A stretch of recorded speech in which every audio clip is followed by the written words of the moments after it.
इनकलाबी के साथ मैं हूं शाहिद नज़ीर चौधरी। दोस्तों, पाकिस्तान की एक सुपरहिट फिल्म थी दुपट्टा, जिसके गानों के चंक्स मैंने आपको सुनाए हैं। ये सदाबहार गाने सुनकर जो मैडम नूरजहां के गाने गाए हुए हैं, और ये म्यूजिकल पाकिस्तान की फिल्म थी जो 1952 में रिलीज हुई थी।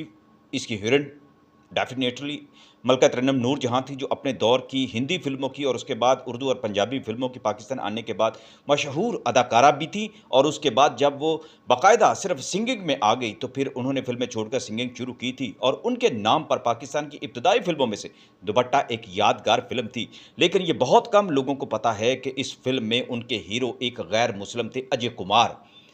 अजय कुमार को इस फ़िल्म में मुतारिफ़ करवाया गया था, लेकिन आज तक कोई नहीं जानता कि अजय कुमार के साथ हुआ क्या था, कि सिर्फ़ एक फ़िल्म जो सुपर हिट पाकिस्तान की फ़िल्म हुई थी, इंडिया में बहुत ज़्यादा मकबूल फ़िल्म हुई थी, और नरगिस और सुरैया जैसी अदाकाराएँ जो उस दौर में बड़ी पॉपुलर थी, इन सब ने बड़ी इस तारीफ़ की थी मैडम नूरजहां की ये फ़िल्म देखने के बाद। और इसके गाने सुनने के बाद लता मंगेशकर ने ख़ास तौर पर मलका तरन्नुम नूरजहां को फ़ोन किया और उन्होंने कहा, "आपी, आप तो छा गई हैं।" और इसमें कोई हकीकत नहीं। ये सारे के सारे इस फ़िल्म के गाने जो थे, वो मलका तरन्नुम नूरजहां पर ही फ़िल्माए गए और उन्होंने ही गाए थे। ये सदाबहार गाने थे जो फ़ेरोज़ निज़ामी ने जो कंपोज़ किए थे, और ये उनकी यादगार एक फ़िल्मों में से थी। इसका थोड़ा-सा पस मंज़र तो मैंने आपको बता दिया। लेकिन अजय कुमार कौन थे, जिन्होंने इस फ़िल्म में मैडम नूरजहां के हीरो का किरदार अदा किया, और उसके बाद वो मंज़र से गायब हो गए। सिर्फ़ एक फ़िल्म की, और बड़ी यादगार फ़िल्म की, उनकी एक्टिंग को इंडिया और पाकिस्तान में बहुत ज़्यादा पसंद किया गया।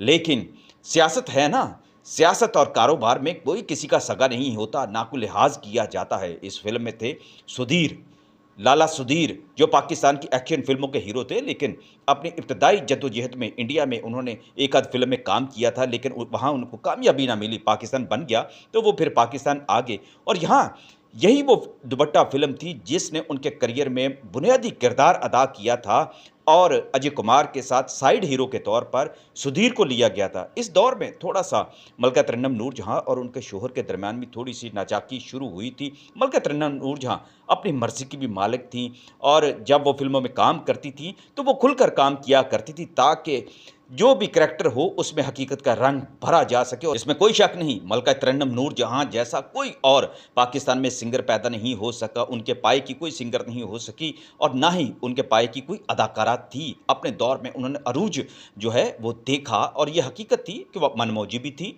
मलका तरन्नुम नूरजहां का अपना मिजाज था, लेकिन यहाँ पर ऐसा हुआ कि बहुत सारे ऐसे सीन थे इस फ़िल्म के अंदर, बड़े जज़्बाती किस्म के सीन भी थे। लिहाज़ा ऐसा भी हुआ कि बहुत सारी साज़िशें जो थी वो जन्म लेने लग पड़ीं, और शौकत रिज़वी साहब, जो मलका तरन्नुम नूरजहां के शौहर थे, उनके कान भरे जाने लगे, और शौकत रिज़वी साहब के जो ताल्लुकात थे अदाकार सुधीर के साथ, बड़े प्यारे थे, बड़े दोस्ताना थे, और बड़ी मोहब्बत और शफ़क़त के साथ उनके साथ पेश आया करते थे। वहाँ पर ये जो कहा जाता है कि एक साज़िश तैयार हुई, और सुधीर ने अजय कुमार की बड़ी इंसल्ट की उस वक़्त, जब मैडम नूरजहां अजय कुमार के साथ रिहर्सल कर रही थीं। एक सीन की, एक रोमांटिक सीन था जिसकी वो रिहर्सल कर रही थी, लेकिन उसको गलत रंग बनाकर सुधीर के कानों तक बात पहुंचाई गई, और वहां पर एक ऐसी बदमज़गी हुई जिसके बाद सुधीर साहब ने एक थप्पड़ जो था अजय कुमार के मुंह पर मारा। अजय कुमार उनसे उम्र में भी बड़े थे, और बड़े मतीन किस्म के इंसान भी थे, शरीफ इंसान थे। उनका कहते हैं कि दिल टूट गया। इसके बाद उन्होंने इस फ़िल्म को छोड़ना चाहा, लेकिन सब्तान फ़ज़ली साहब की ये पहली फ़िल्म थी, जिसके बाद ये उर्दू की चूँकि एक नग़बाती फ़िल्म भी थी, बड़ी इस पर मेहनत की गई थी, इस पर बड़ी तवक्कुआत थी, अजय कुमार को राज़ी किया गया। और यही वो दौर था जब सब्तान फ़ज़ली ने कहा कि मैं आपके साथ और फ़िल्में भी जो है बनाना चाहता हूँ। पाकिस्तान बनने के बाद वैसे भी इंडिया और पाकिस्तान में फ़िल्में कुछ आज़ादाना तौर पर जो है रिलीज़ हुआ करती थी, सिनेमाओं में लगा करती थी। बाद में कोटा सिस्टम शुरू हुआ। ये वही दौर था, इंडिया में भी मैडम नूरजहां की फ़िल्में कामयाब हुईं, और फिर अजय कुमार का जब नाम निकला रश प्रिंट के बाद, तो फिर ये पता चला कि अजय कुमार तो पाकिस्तान की फ़िल्मों के बड़े सुपरहिट हीरो बन सकते हैं।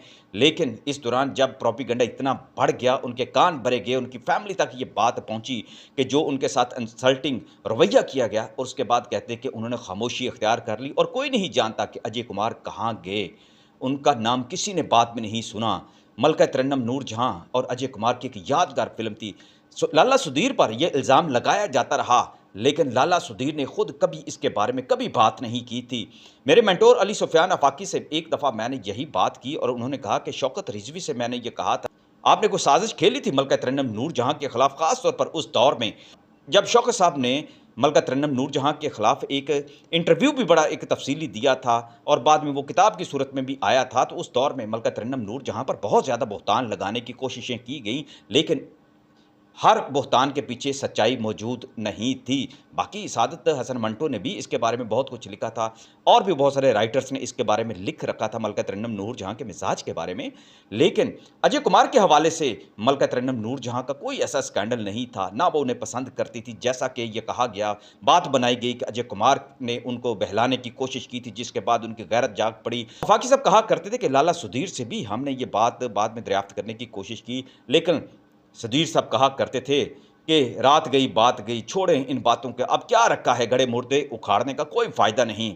ले अजय कुमार के बारे में किसी के पास कोई मालूमात जो है वो नहीं थी अभी तक। जहाँ तक मेरी मालूमात हैं अजय कुमार के बारे में, उनका ख़ानदान कहाँ है, वो क्या किया करते थे, कहाँ चले गए। लेकिन ये जो कहानी एक मंसूब की गई थी, मुमकिन है इसमें कुछ गलत बयानियाँ हों, हक़ाइक़ से ये बात दूर हो, लेकिन एक सुपर हीरो बनने के बाद यकायक इस एक फ़िल्म के बाद फ़िल्मों से गायब हो जाना, और उनको जब एक और फ़िल्म थी सस्सी, सस्सी जो में भी उनको कास्ट किया जाना था, लेकिन कहा जाता है कि वो फ़िल्म जो थी शौकत रिज़वी साहब ने खुद जो है सुधीर को दिलवा दी अपने ताल्लुकात को के ज़रिए उस अजय कुमार का नाम कट करवा दिया था, क्योंकि 52 में ही अजय कुमार को मुख्तलिफ फ़िल्मों में साइन करने की बातें हुई थी, लेकिन वो फिर ऐसा दिल बर्दाश्त होकर मंजर से गायब हो गए। शायद इस बात में सच्चाई हो, शायद इसमें मुबालगा बहुत ज़्यादा हो, लेकिन हकीकत ये है पाकिस्तान की फ़िल्म इंडस्ट्री में ऐसे बहुत सारे अनहोने वाक़यात होते रहे हैं। जैसे कि बहुत सारे गुलकारों के साथ ऐसा हुआ है कि एक-एक गाना गाकर वो फिर मंज़र से हट गए, क्योंकि कुछ मौसीकारों को वो गवारा नहीं थे, कुछ गुलकारों को वो गवारा नहीं थे। लेकिन उनकी गैरत को भी ये गवारा नहीं था, एक-एक गाना छोड़कर वो पाकिस्तान की फ़िल्म इंडस्ट्री से हमेशा के लिए चले गए और उनके गाने आज भी गूंजते हैं।